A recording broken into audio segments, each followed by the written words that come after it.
"I will keep it," returned Morcerf, "but I fear that you will be much disappointed, accustomed as you are to picturesque events and fantastic horizons.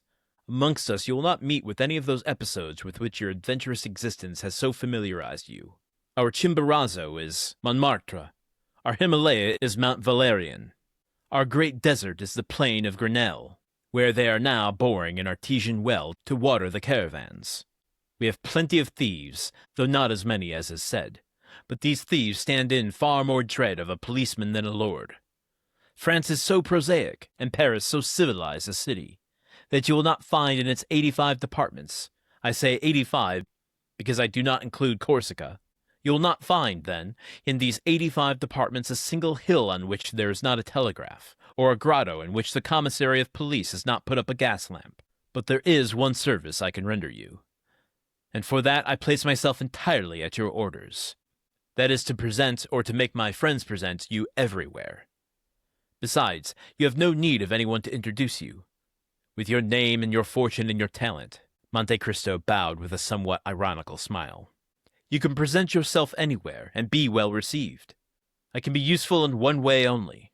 If the knowledge of Parisian habits, of the means of rendering yourself comfortable, or of the bazaars can assist, you may depend upon me to find you a fitting dwelling here.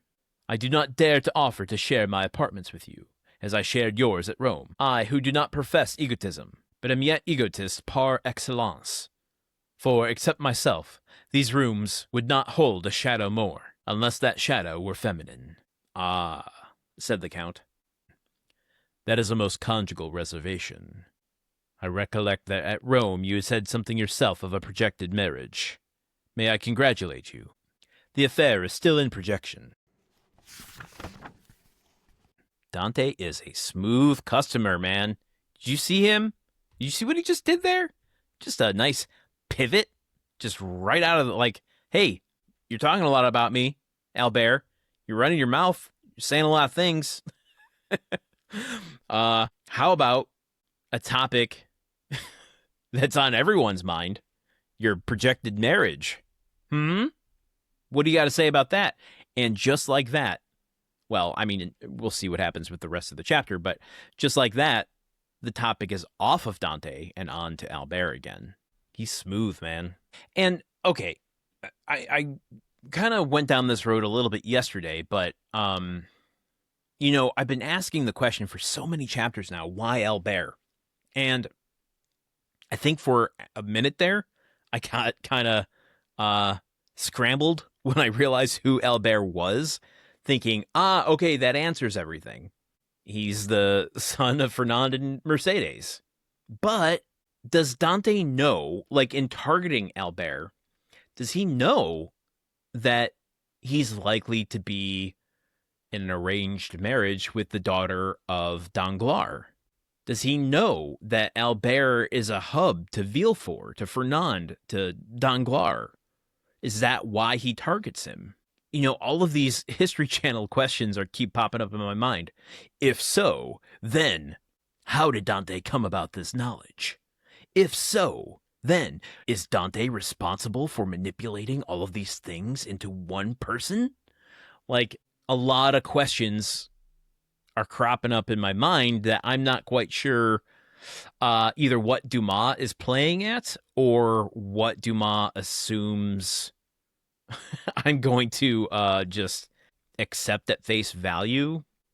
I like to think he has some respect for his audience, but I don't know. I mean, if he's out there writing 300 books under his name, assuming everyone is thinking that he wrote them all, maybe he does take his audience for granted a little bit. But we won't know until we get deeper in the book, and I don't want to speculate. I've just got my eyeball on a handful of these little plot threads. You know what? I'm going to do some geographic commentary today. It's been a while since I've talked about geographic stuff on the show, but Albert goes so far as to compare some of the features of Paris to what Dante is used to. Chimborazo is a volcanic mountain in Ecuador. I'm just going to go down the list here of everything he says.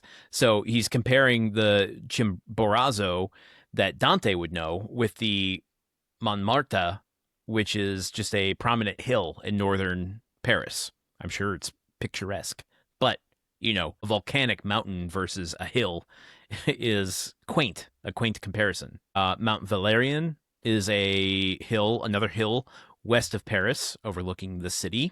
The Plain of Grenelle, he talks about a artesian well being dug up there. And of course, we know Corsica, which he excludes from his description of an orderly type of France due to its recent reputation for independence a la Napoleon. And of course, we know Paris, we know France, we know Dante's underpants.